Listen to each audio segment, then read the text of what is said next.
Swiggy food. હું છું મનીષા ઠક્કર. આજે આપણે શિયાળાની સિઝન દરમિયાન નાસ્તામાં કે પછી ઊંધિયામાં નાખી શકીએ, સાથે જ રૂટીનના ઘણા બધા શાકમાં નાખી શકીએ એવા સરસ મજાના ટેસ્ટી અને ક્રિસ્પી મેથીના મુઠિયા બનાવીશું, જેને તમે બનાવીને સ્ટોર પણ કરી શકો છો. તો ચાલો આને બનાવવાનું શરૂ કરીએ.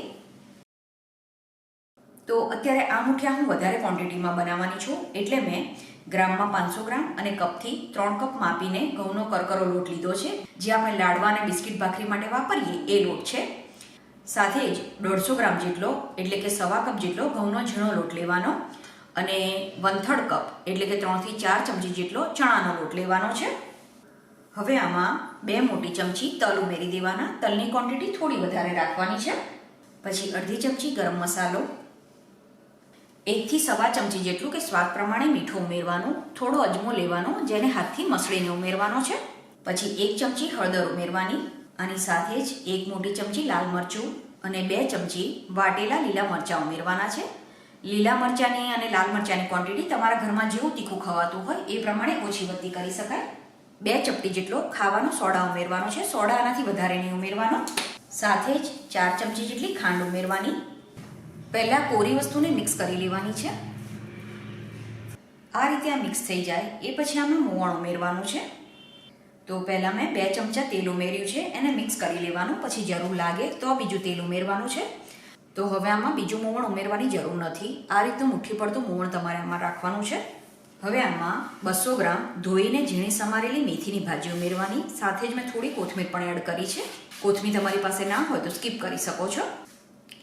આ રીતે મુઠિયા બનાવીને તમે ડબ્બામાં ભરીને સ્ટોર પણ કરી શકો છો, એટલે કોઈકવાર બાળકોને લંચ બોક્સમાં તમારે ભરીને આપવા હોય તો પણ આપી શકાય. સાથે જ તમે આને શાકમાં પણ યુઝ કરી શકો છો. મોસ્ટલી આ ઊંધિયાના શાકમાં તો વપરાતા જ હોય છે.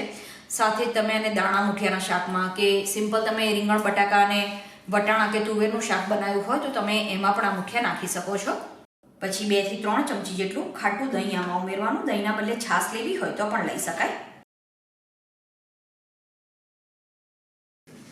દહીં મિક્સ થઈ જાય પછી થોડું પાણી ઉમેરીને આનો મીડિયમ સોફ્ટ લોટ બાંધવાનો છે.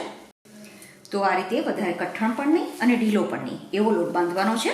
તો આ લોટને હવે 15 થી 20 મિનિટ માટે રહેવા દેવાનો છે.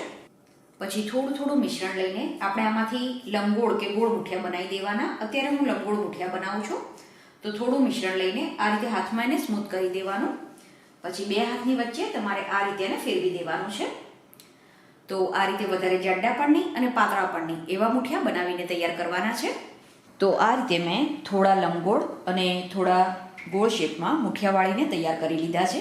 તમારે કોઈ પણ એક ટાઈપના મુઠિયા બનાવવા હોય તો પણ બનાવી શકાય. તો હવે આને તળવા માટે તેલ ગરમ થવા માટે મૂકી દેવાનું છે.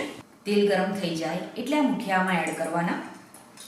એકદમ વધારે પડતા ગરમ તેલમાં મુઠિયા એડ નહીં કરવાના, નહીં તો તરત જ એનો કલર બદલાઈ જશે અને મુઠિયા ક્રિસ્પી નહીં બને. એક સાથે જેટલા મુઠિયા આવે એટલા એડ કરી દેવાના, કેમ કે આને તળાતા થોડો વધારે સમય લાગતો હોય છે. ફ્રેન્ડ્સ, તમને જો મારી રેસીપી પસંદ આવે તો રેસીપીને એક લાઈક જરૂરથી કરજો. અને આપણે સ્લો ટુ મીડિયમ ફ્લેમ ઉપર ફ્રાય કરવાના છે. લગભગ 1.5 થી 2 મિનિટ પછી મુઠિયા થોડા તળાય એ પછી એને ફેરવવાના. આ રીતે મુઠિયા થોડા તળાઈ જાય એટલે ગેસ બિલકુલ પણ ધીમો કરી દેવાનો અને હવે એને ધીમા તાપે એકદમ સરસ ક્રિસ્પી થવા દેવાના છે. આ રીતે એને ફેરવતા રહેવાનું, જેથી બધી સાઈડથી મુઠિયાનો એક સરખો કલર આવે. તો આ રીતે મુઠિયા સરસ ગોલ્ડન બ્રાઉન કલરના તળાઈ જાય એટલે એને થાળીમાં લઈ લેવાના છે. હવે તમને લંબગોળ મુઠિયા પણ તળીને બતાવી દઉં.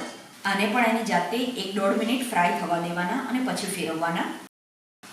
તો આ રીતે બધા મુઠિયાને સરસ ગોલ્ડન બ્રાઉન અને ક્રિસ્પી ફ્રાય કરવાના છે. અને બધા મુઠિયાને તમારે તળીને એક મોટા વાસણમાં ઠંડા થવા દેવાના. એ પૂરેપૂરા ઠંડા થઈ જાય એ પછી તમારે એને ડબ્બામાં ભરવાના. જો મુઠિયા થોડા પણ ગરમ હોય અને તમે ડબ્બામાં ભરો તો એ લાંબો ટાઈમ સુધી સારા નથી રહેતા હોતા. એટલે મુઠિયાને તમારે તોડીને ચેક કરવાના. મુઠિયા અંદરથી પણ સરસ રીતે ઠંડા થઈ ગયેલા હોવા જોઈએ. અને તમે આને ડબ્બામાં ભરીને 15 થી 20 દિવસ સુધી સ્ટોર કરી શકો છો.